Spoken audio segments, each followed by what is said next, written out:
Hello' মোৰ ছাত্ৰ ছাত্ৰীসকল, বল আৰু গতি বিষয়ক সূত্ৰসমূহৰ এই পাঠটোৰ আমি চতুৰ্থ অধ্যায়টোলৈ গৈছোঁ। ইয়াত আমি আলোচনা কৰিম নিউটনৰ গতিৰ তৃতীয় সূত্ৰটো। Let us begin. Newton's third law of motion, নিউটনৰ তৃতীয় গতিৰ সূত্ৰ।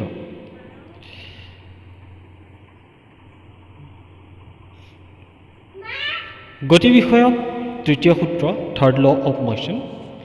ইতিমধ্যে আমি গতি বিষয়ক প্ৰথম আৰু দ্বিতীয় সূত্ৰটো আলোচনা কৰিছোঁ। গতি বিষয়ক তৃতীয় সূত্ৰৰ মতে বস্তু এটাই আন এটা বস্তুৰ ওপৰত বল প্ৰয়োগ কৰিলে আনটো বস্তুৱেও তাৎক্ষণিকভাৱে প্ৰথম বস্তুটোৰ ওপৰত ওলোটাই বল প্ৰয়োগ কৰে।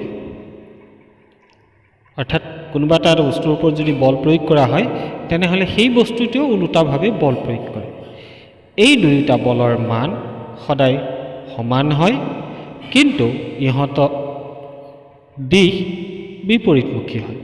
অৰ্থাৎ এটাই আনটোৰ বিপৰীতমুখে সমান বল প্ৰয়োগ কৰে। এই দুয়োটা বলে দুটা বেলেগ বেলেগ বস্তুৰ ওপৰত ক্ৰিয়া কৰে। অৰ্থাৎ প্ৰথমটোৱে দ্বিতীয়টোৰ ওপৰত ক্ৰিয়া কৰে, দ্বিতীয়টোৱে প্ৰথমটোৰ ওপৰত ক্ৰিয়া কৰে। ইহঁতে কেতিয়াও একেটা বস্তুৰ ওপৰত ক্ৰিয়া নকৰে। দুয়োটাই একেলগে কৰে ক্ৰিয়া, কিন্তু একেটাৰ ওপৰত নকৰে, দুয়োটাই বেলেগ বেলেগ বস্তুৰ ওপৰত ক্ৰিয়া কৰে। তেনেহ'লে আমি দুটা বলে ক্ৰিয়া কৰে বুলি গম পালোঁ। যিহেতু দুটা বলে ক্ৰিয়া কৰে, অৰ্থাৎ প্ৰকৃততে এযোৰ বলৰ প্ৰভাৱত ক্ৰিয়াটো কৰা হয়। ইয়াৰ এটা বলক যদি আমি ক্ৰিয়া বল বুলি কওঁ, আনটো বলক আমি প্ৰতিক্ৰিয়া বল বুলি অভিহিত কৰিম। এটা বলক নাম দিয়া হ'ব ক্ৰিয়া বল, তাৰ বিপৰীতমুখে সমানেই ক্ৰিয়া কৰা আনটো বলক নাম দিয়া হ'ব প্ৰতিক্ৰিয়া বল। ক্ৰিয়া আৰু প্ৰতিক্ৰিয়া বল দুয়োটা সমান আৰু বিপৰীতমুখী। এইটোৱে হ'ল নিউটনৰ তৃতীয় গতিসূত্ৰ।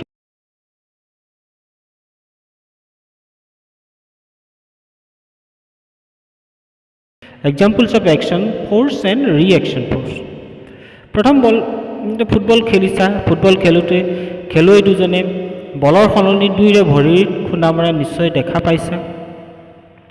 ইয়াত দুয়োজনেই বল প্ৰয়োগ কৰিছে।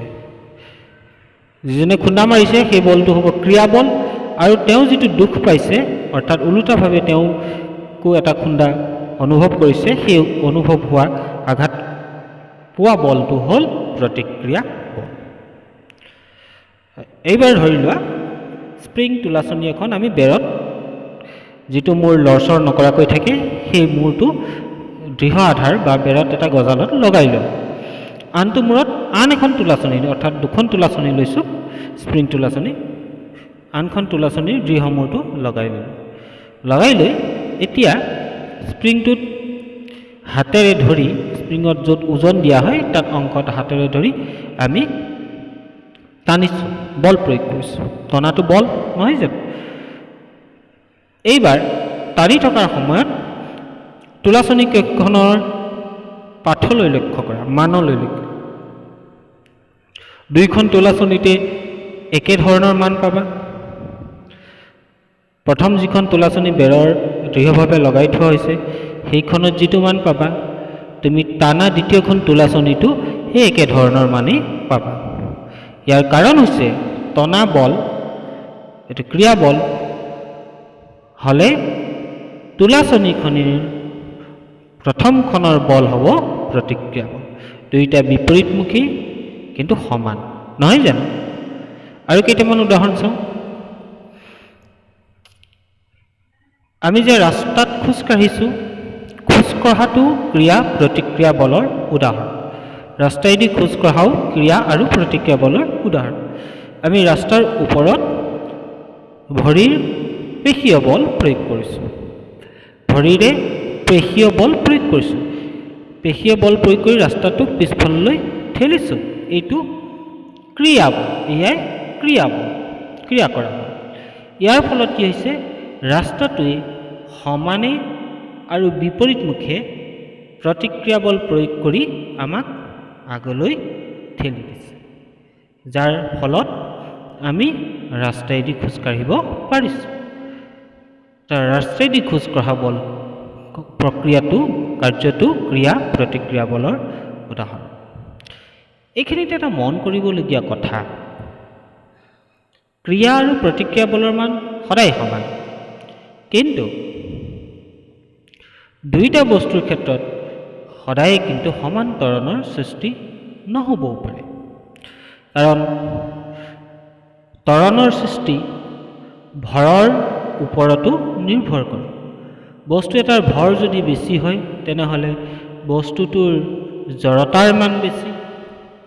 নিউটনৰ প্ৰথম গতিসূত্ৰত তোমালোকে পাই আহিছা ভৰ আৰু জড়তাৰ সম্পৰ্ক। বস্তুটোৰ ভৰ যিমানেই বেছি হ'ব জড়তাও সিমানেই বেছি হ'ব। গতিকে বেছি ভৰযুক্ত বস্তুৰ ক্ষেত্ৰত ত্বৰণৰ মান সদায় কমি যাব। ধৰিব পাৰিছেনে? ভৰ বেছি হ'লে ত্বৰণ কম হ'ব। আন এটা ভিত্তিও দি পিনে আমি ক্ৰিয়া আৰু প্ৰতিক্ৰিয়া বল, বাৰে বাৰে কৈ আছোঁ ক্ৰিয়া বল প্ৰতিক্ৰিয়া বল, বুজি লওঁ আহাচোন ভালদৰে। ক্ৰিয়া বল কাক কম, প্ৰতিক্ৰিয়া বল কাক কম? এই ব্যক্তিজনলৈ চোৱা, তেওঁ চাইকেল চলাইছে, পেডেলেৰে বল প্ৰয়োগ কৰিছে। পেডেলেৰে তেওঁ পিছফাললৈ বল প্ৰয়োগ কৰিছে। এই বলৰ নাম দিছোঁ আমি ধৰা ক্ৰিয়া বল। তেতিয়া তেওঁ আগলৈ গৈছে, তেতিয়া সেই বলটো কি হ'ব? সমান আৰু বিপৰীত দিশত ধাবিত হৈছে। এই বলটো হ'ব প্ৰতিক্ৰিয়া বল। এইবাৰ তেওঁ বল এটা তললৈ পেলাই দিছে নিম্নমুখী। বলটো তললৈ দিশত আগবাঢ়ি অহা বলটো হ'ল ক্ৰিয়া বল, একশ্যন ফ'ৰ্চ। আৰু ই খুন্দা খাই কি হৈছে? ওপৰলৈ সমানে উফৰি গৈছে। ওপৰলৈ উফৰি অহা বলটো প্ৰতিক্ৰিয়া বল। ক্লিয়াৰ হ'লনে? Action and reaction force, action force and reaction force, এইটো ক্ৰিয়া বল। পিছলৈ ঠেলিছে, হয়নে? ক্ৰিয়া বল।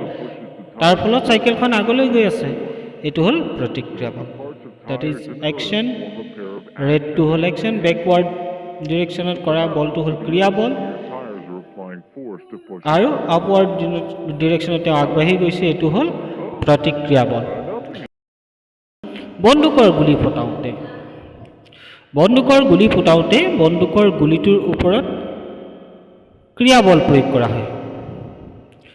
বন্দুকৰ গুলিটোৰ ওপৰত ক্ৰিয়া বল প্ৰয়োগ কৰা হয়। গুলিটোৱে বন্দুকটোৰ ওপৰত সমানে বিপৰীতে প্ৰতিক্ৰিয়া বল প্ৰয়োগ কৰে। ধৰিব পাৰিছেনে? ক্ৰিয়া আৰু প্ৰতিক্ৰিয়া দুইটা সমান, কিন্তু বন্দুকটোৱে বেছি দূৰলৈ ত্বৰণ নকৰে, অকণমান, কাৰণ বন্দুকটোৰ ভৰ বেছি হ'লে ত্বৰণৰ মান কমিব। ইয়াৰ ফলত বন্দুকটো যিজন ব্যক্তিয়ে ফুটাই সেই গুলি ফুটোৱা ব্যক্তিজনৰ ওপৰত খুন্দা এটা মাৰে। যিহেতু বন্দুকটোৰ ভৰ গুলিটোৰ ভৰতকৈ বহু বেছি, গতিকে গুলিটোৰ ত্বৰণ বেছি হ'ব, বন্দুকটোৰ ত্বৰণ তুলনামূলকভাৱে বহুত কম হ'ব, কাৰণ বন্দুকটোৰ ভৰ বেছি। গুলিটোৰ ত্বৰণ কিয় বেছি? কাৰণ গুলিটোৰ ভৰ বহুত কম, সেইকাৰণে গুলিটোৰ ত্বৰণ বহু বেছি হ'ব। আন এটা উদাহৰণ, নাও এখনৰ পৰা নাৱৰীয়া এজনে নদীৰ পাৰলৈ যেতিয়া জাপ মাৰি নামি আহোঁতে নাওখন পিছলৈ গুচি যায়। এইটো ক্ৰিয়া প্ৰতিক্ৰিয়াৰ উদাহৰণ। ইয়াতো ক্ৰিয়া প্ৰতিক্ৰিয়া বল প্ৰয়োগ হৈছে। কেনেকৈ চোৱাচোন, নদীৰ পাৰলৈ নাৱৰীয়াজনে জাপ মাৰোঁতে নাওখনৰ দাঁতিত তেওঁ বল প্ৰয়োগ কৰিছে, সেই বলটো হ'ল ক্ৰিয়া বল। একেদৰে নাওখন তেওঁক পাৰলৈ ঠেলি পঠিওৱা বলটো হ'ল প্ৰতিক্ৰিয়া বল। কিন্তু নাওখন পিছলৈ কিয় গুচি গৈছে?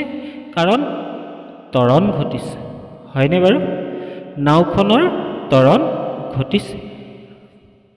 মানুহজনে যেতিয়া জাপ মাৰিছে তেতিয়া তেওঁৰ ত্বৰণ ঘটিছে, বেগৰ পৰিৱৰ্তন হৈছে, আৰু নাওখনৰো বেগৰ পৰিৱৰ্তন ঘটিছে, ত্বৰণ ঘটিছে, কিন্তু নাওখন সামান্য পিছু হুকি যাব।